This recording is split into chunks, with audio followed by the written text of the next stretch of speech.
Bueno, jóvenes, muy buenas tardes.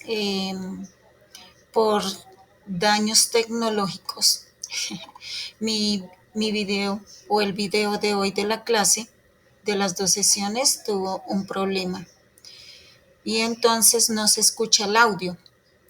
Eh, los que entraron a la clase saben que, bueno, se hablaron temas interesantes como la ley de la Beas Data, que es la 1581 que se dio en el 2012, las pautas para trabajar en el call center, la seguridad de la información al trabajar en un call center, el telemarketing, el entrenamiento comercial del producto. Entonces, hablábamos hoy que la Beas Data era una ley que protegía los datos personales en un archivo de una empresa, ¿sí? Los datos personales de todos los clientes que manejaba la empresa. Hablábamos que a través de esa ley surgieron normas y reglas que hacían que estas empresas tuvieran esta base de datos de una forma restringida, es decir, que no todo el mundo tuviera acceso a ella, sino solamente las personas autorizadas.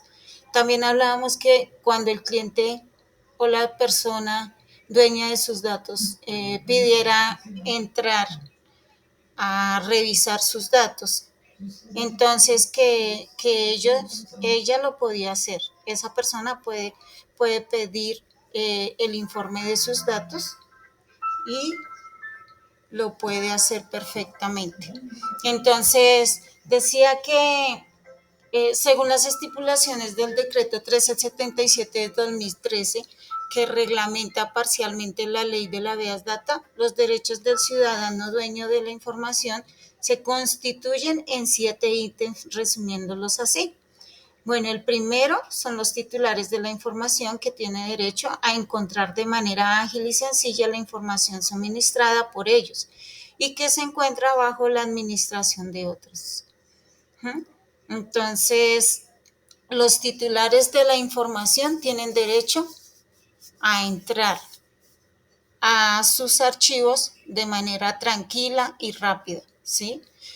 Los ciudadanos podrán consultar de manera gratuita sus datos personales al menos una vez al mes y cada vez que se generen cambios en las políticas de tratamiento de estos, ¿sí?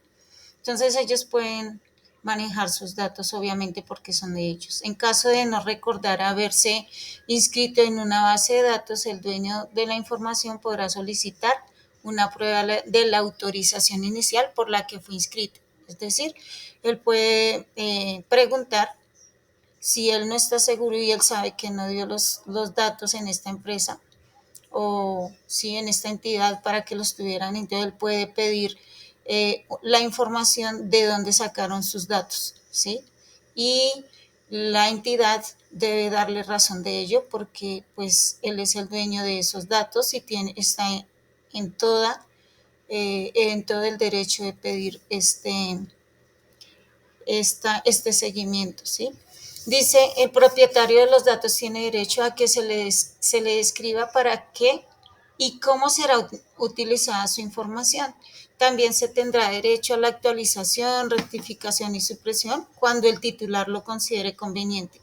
Él podrá retirarse o retirar sus datos del archivo cuando él lo crea conveniente, ¿sí? O podrá pues agregarse si él lo desea y no hay ningún problema. Todo administrador de la información deberá designar una persona o área que asuma la función de protección de datos personales, ¿sí? Entonces hay un regulador, o sea, una persona más bien que sea responsable de estos archivos y que pueda tener esta base de datos de manera restringida, que no sea como, como una información a la que todo el mundo pueda ingresar sin ningún problema, ¿sí? No debe ser así, sino que debe estar muy bien cuidada. En caso de sentir que alguno de estos derechos no son atendidos o cumplidos, el dueño de la información podrá recurrir al ente de control para radicar una queja formalmente. Entonces, eh, pues como hay leyes, se puede aplicar esas leyes, ¿cierto? Entonces se puede acudir a la protección de datos y obviamente van a respaldar a la persona.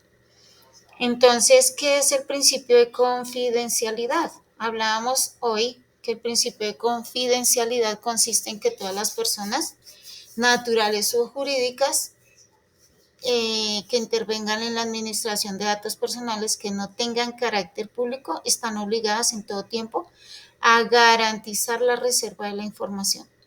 O sea, ellos no pueden dar ninguna información de estos datos a no ser que su titular eh, lo, le dé permiso a esta persona, ¿sí?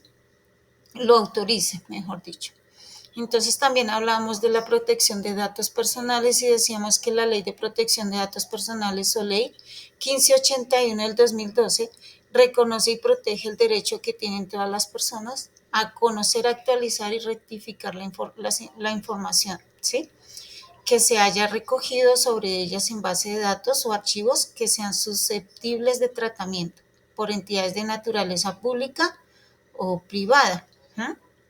Entonces, hablábamos de cómo se recogen los datos y decíamos que los datos personales conforman la información necesaria para que una persona pueda interactuar con otras o con una o más empresas o entidades, ¿sí? Para que sea plenamente individualizado del resto de la sociedad. Entonces, de esta manera, las personas, eh, digamos, entran a las empresas. Dice así, por ejemplo, cuando hacemos una solicitud de crédito ante una entidad financiera, se requiere diligenciar formularios con nuestra información personal. O cuando realizamos una compra y para realizar la factura de venta solicitan datos como el número de documento, ¿sí? El correo electrónico, la dirección, el teléfono. ¿eh? Entonces estas empresas van recogiendo todos esos datos y los van archivando. ¿eh? Por eso ellos tienen esos datos recopilados allí. Hablamos también acerca de la ley 527 de 1999 y hablaba de que el mensaje de datos es la información generada, enviada, recibida, almacenada, comunicada por medios electrónicos, ¿sí? Ópticos o similares como pudieran ser, entre otros. El intercambio electrónico de datos, internet, el correo electrónico, el telegrama, el telex o el telefax. ¿eh? Esa misma ley también habla del comercio electrónico, que abarca las cuestiones suscitadas por toda relación de índole comercial, ¿sí? Entonces, es allí, en el correo electrónico, donde se tratan situaciones de índole comercial, ¿sí? Entonces, dice que las relaciones de índole comercial comprenden, sin limitarse a ellas, las siguientes operaciones: toda operación comercial de suministro, intercambio de bienes o servicios, ¿no? Todo acuerdo de distribución, todo tipo de operación financieras, bursátiles y de seguros. ¿no? Entonces, firma la firma digital.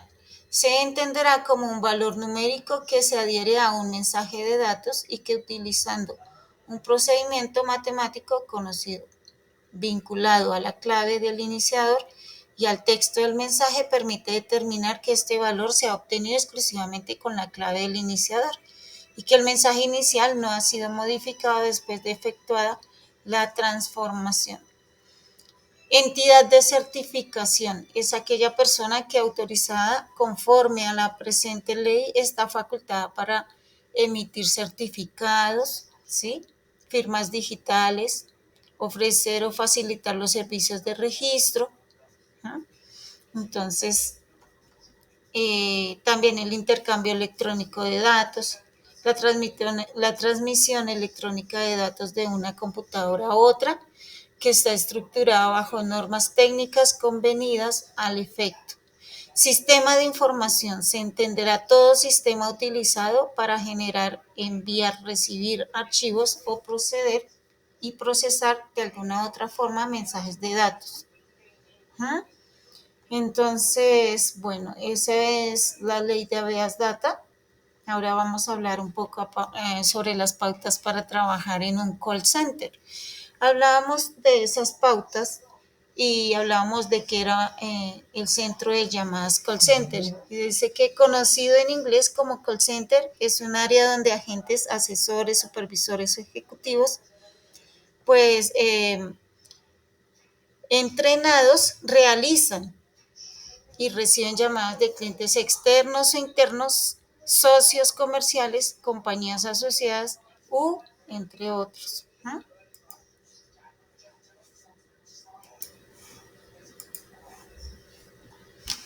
Las tecnologías utilizadas, hablábamos con los chicos que entraron a la clase, son la infraestructura telefónica, la infraestructura de datos, el distribuidor de llamadas entrantes, el sistema de respuestas interactivas de voz, el grabador de llamadas.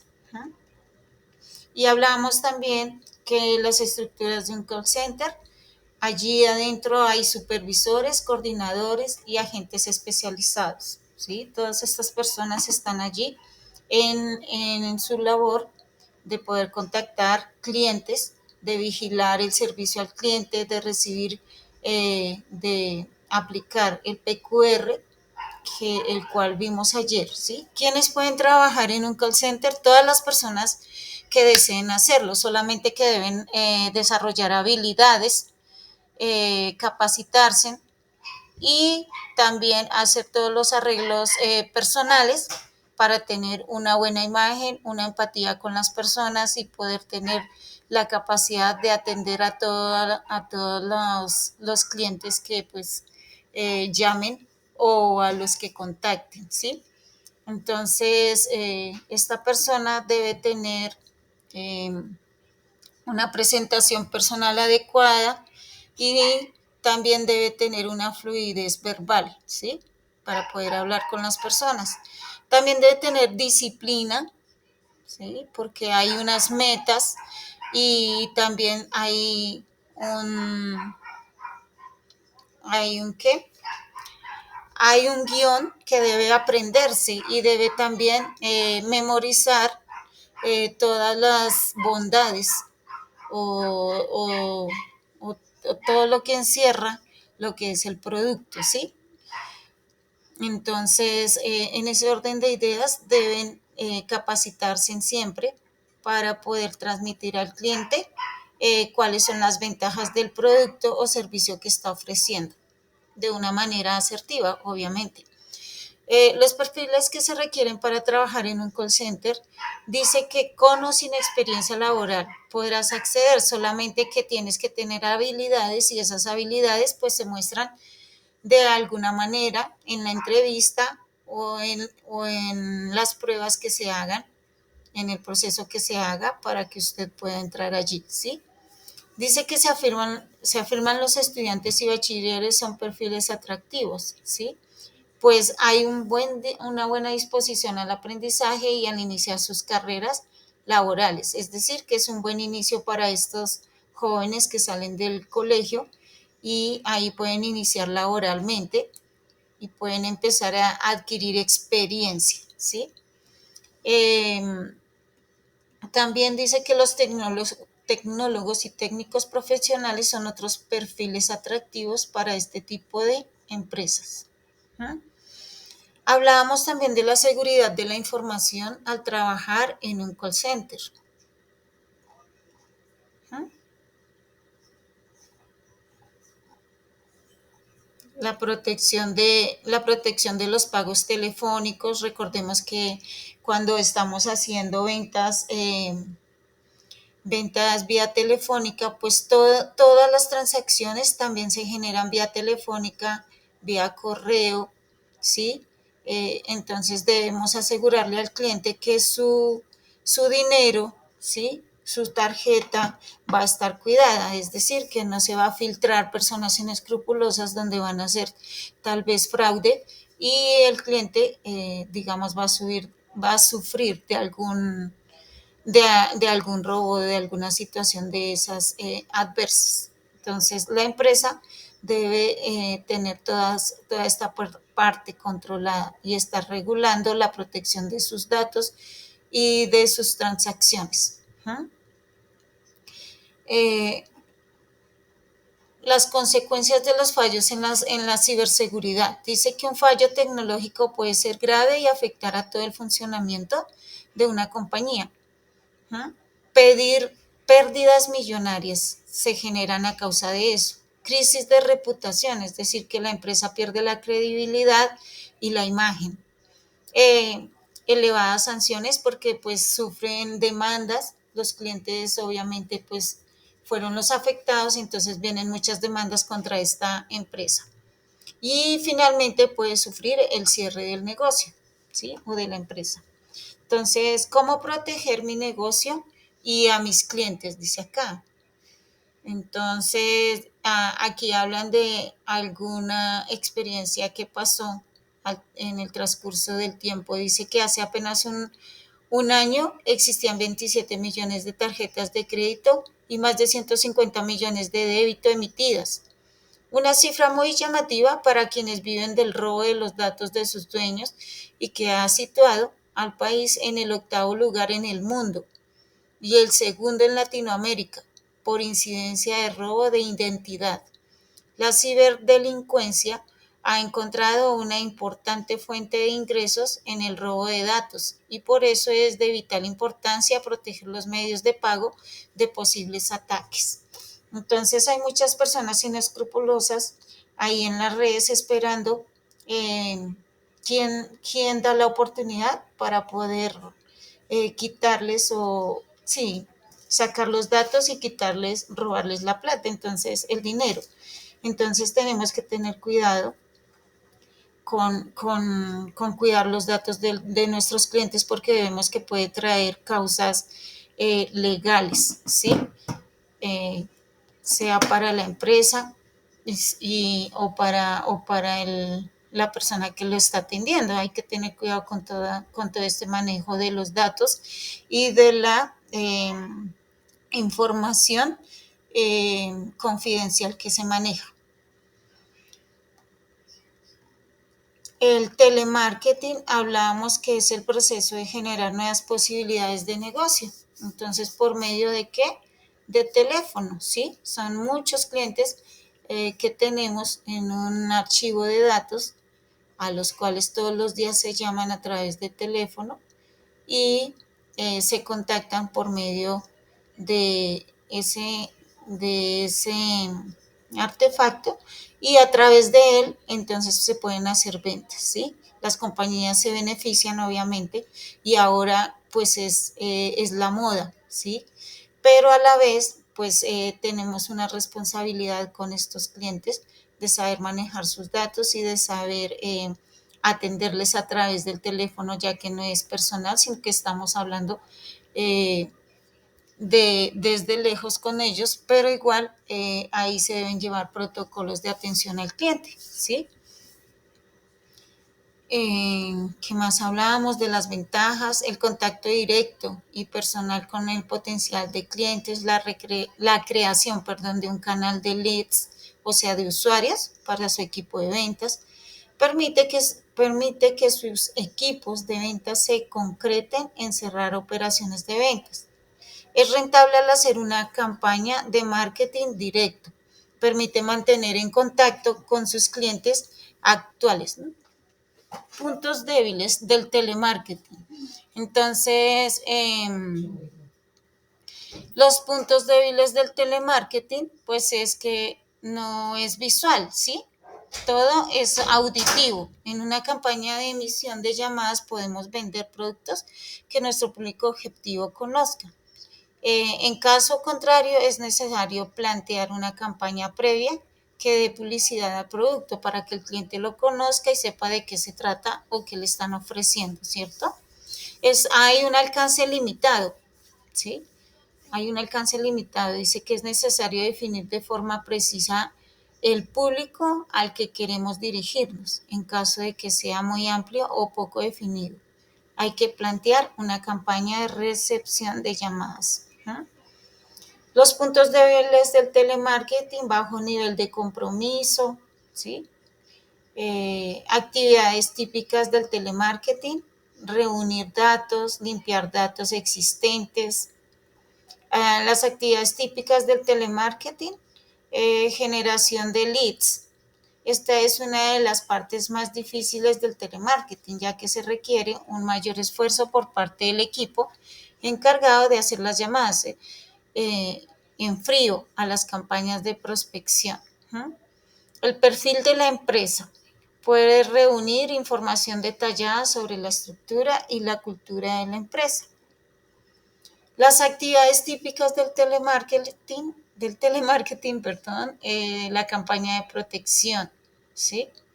Dice que las llamadas en frío son llamadas a personas ofreciendo un producto o servicio no solicitado. Entonces, por eso se deben crear estrategias, se debe estudiar el producto y también se debe estudiar la estrategia y la forma en que puedo hablar con el cliente para que el cliente se interese. Las actividades típicas del telemarketing es auxiliar en la gestión de eventos. Es efectivo cuando se lo utiliza para hacer el seguimiento del mailing. Y el mailing son los envíos, ¿sí? Inicial de la invitación y aumentar la cantidad de invitaciones. Eh, bueno, hablábamos de los pasos para una campaña de telemarketing, que es la planeación, establecer objetivos claros, ¿sí? Conocer al público al que se dirigen, implementar una prueba, ¿sí? Implementar una forma de poder probar que usted va a hacer bien su trabajo, preparar el llamado, ¿sí? O sea, hacer una guía de cómo va a hablarle al cliente, medir el éxito. ¿eh? Entonces, todos estos pasos son importantes. ¿Listo? Entonces, eso era lo que hablábamos acerca de la Beas Data y el telemarketing.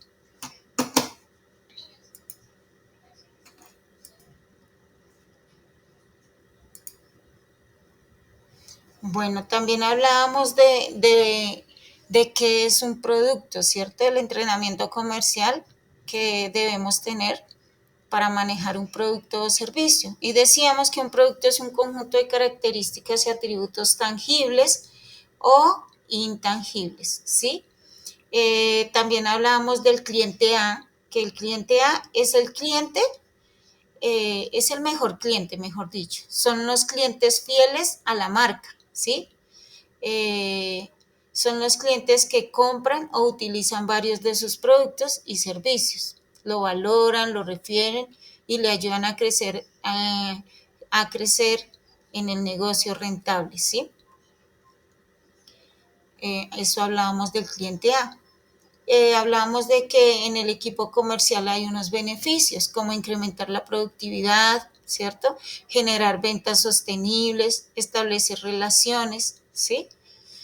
Todo esto. Y dice que todo va dirigido principalmente a todos los integrantes del equipo comercial de la organización y en general a todas las personas que tengan contacto directo o indirecto con los clientes, ¿sí? Eh, Hablábamos de cuáles son los tipos de entrenamiento en una empresa, ¿sí? Y decíamos que hay varios métodos, entre ellos el entrenamiento informal entre colegas, entrenamiento de iniciación, el entrenamiento práctico, la rotación de trabajo, aprendices, pasantías, coaching, ¿sí? Entonces, ¿cómo hacer el entrenamiento en ventas? Entonces, primero entender los conceptos, ¿sí? Entender de lo que se va a hablar, de lo que se está hablando. Todas las palabras requieren cuidado y requieren que usted sepa por qué se dice esa palabra y de qué se está tratando o a qué se está refiriendo. Memorizar los conceptos aprendidos practicar con los conceptos aprendidos, construir las herramientas que se aplican en cada concepto y aplicar lo aprendido con el cliente. ¿No? Hablábamos de que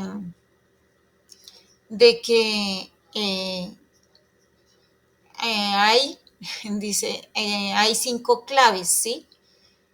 Para poder hacer que una capacitación sea efectiva, ¿sí? Y una es conocer al cliente, ¿sí? Ese es uno de los puntos más importantes. ¿No? Otro es, pues, capacitarse, ¿sí? Capacitarse. Eh, Escuchar a los clientes, saber responder a sus preguntas, ser transparentes. Y vamos a seguir. Hablábamos de los 7 métodos para entrenar asesores de venta, que el primero es definir claramente cuáles son sus metas, el segundo es probar el entrenamiento práctico, el tercero es mejorar la comunicación entre departamentos, el cuarto es enseñarles cómo priorizar los clientes potenciales y realizar revisiones del rendimiento, es el quinto. El sexto es utilizar a tus mejores vendedores y el séptimo, aportar los incentivos, ¿no? Hablábamos de la clínica de ventas, que es muy importante porque es allí donde podemos integrar el equipo de ventas, ¿sí? Es allí donde aprendemos a manejar las objeciones y podemos tener el control de nuestro cliente y aprender a vender. Podemos aprender también a tratar según la tipología de clientes. Podemos ver de qué tipo de cliente es y podemos ser empáticos con ellos y saber cómo tratarlos. ¿No? Bueno, ¿qué más? Hablamos que hace la clínica de ventas. Dice que ayuda al incremento de los ingresos y es uno de los beneficios a mediano y a largo plazo. ¿Sí? Hablamos de que para cualquier puesto de venta eh, hay que entrevistar a las personas, hay que entrevistar al vendedor o al asesor, ¿sí? Al aspirante, digámoslo así. ¿Eh? Y que ahí se debe incluir 8 preguntas. ¿Eh? Entre ellas está: ¿cómo descubrirías tu entorno de trabajo ideal? Hay otra que dice: ¿cómo lograste conseguir tu venta más exitosa? Guíame a través de tu proceso de ventas. Entonces, cómo hacer un recuento del proceso de ventas que has tenido y cuál es tu parte menos favorita del proceso de ventas. Entonces, debes como describir esa parte. ¿Eh? Definir claramente cuáles son tus metas en ventas, la prueba del entrenamiento práctico, mejorar la comunicación entre departamentos, clasificar a tus clientes potenciales, realizar revisiones del rendimiento, utilizar a tus mejores vendedores y aportar incentivos. Bueno, chicos, ese solamente era un resumen del tema del día de hoy. A causa de que se dañó el video, no se dañó, pero no se escucha el audio, entonces tuve que hacer este resumen. Entonces espero que les sea útil para su aprendizaje en esta etapa final del curso. Bueno, entonces mucha suerte y que pues puedan lograr todos sus objetivos. Chao.